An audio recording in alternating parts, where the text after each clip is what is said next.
I 3 দিন হাতে জ্বর বা ওলে পানি পানি বেড়ে জ্বর হয়েছি। নেমে গেছে বন্যার পানি, বাঁধ থেকে বাড়িতে ফিরতে শুরু করেছে মানুষ। তবে গাইবান্ধা সদর উপজেলার কামারজানি ইউনিয়নের গোকাট এলাকার জোবেদা বেওয়ার বাড়িতে এখনো বন্যার চিহ্ন সাক্ষ্য দিচ্ছে। ফলে ঘরে ফিরতে পারেনি বিধবা জোবেদা বেওয়া। ভাঙা জোড়াতালে টিনের চালা, পাটকাঠি আর জিও ব্যাগ দিয়ে ঘেরা এই নরবরে ঘরে থাকতেন বিধবা জোবেদা বেওয়া। টানা 1 সপ্তাহের বন্যার কবলে পড়ে ঘরটির খুঁটি নরবরে হয়ে যে কোনো মুহূর্তে দুর্ঘটনা ঘটতে পারে। ফলে দীর্ঘদিন বসবাস করে আসলেও এখন ভয়ে একমাত্র আশ্রয়স্থলে ফিরতে পারছেন না জোবেদা বেওয়া। এখন রাতে অন্যের বাড়িতে আশ্রয় নিলেও দিন কাটছে তার রাস্তায়।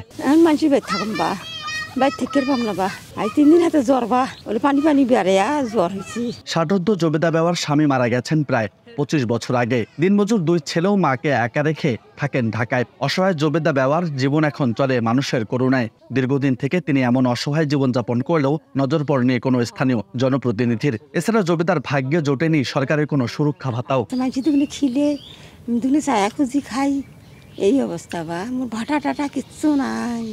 প্রতিবেশীরা জানান ও এলাকার সব থেকে অসহায় নারী জোবেদা বেওয়া। তাই তো এই অসহায় নারীর জন্য একটি থাকার ঘর ও খাবারের ব্যবস্থা করতে কর্তৃপক্ষের কাছে দাবি জানিয়েছেন স্থানীয়রা। গরিব মানুষ চলতে পারে না, এখন তো আর কর্ম করে পায় না, চা খুঁজিয়েই খায়।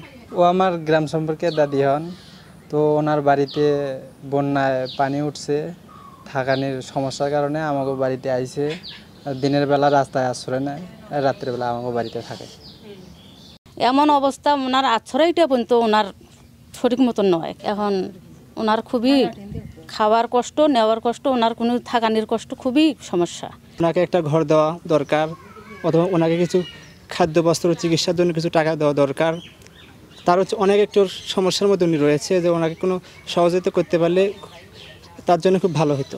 বন্যায় ক্ষতিগ্রস্তদের তালিকা করে সহযোগিতা করার কথা জানান স্থানীয় এই জনপ্রতিনিধি। এখানে যারা ক্ষতিগ্রস্ত হয়েছে, ঘর দরজা ক্ষতি হয়েছে, তা আমার ইউনো স্যার, ডিসি স্যার এবং মহোদয় আমাকে আশ্বাস দিচ্ছে তারা এখানে আমাদেরকে যাদের ক্ষতি হয়ে গেছে তাদেরকে টিন দেওয়ার জন্য তারা আশ্বাস দিচ্ছে আমাকে। আমার নদী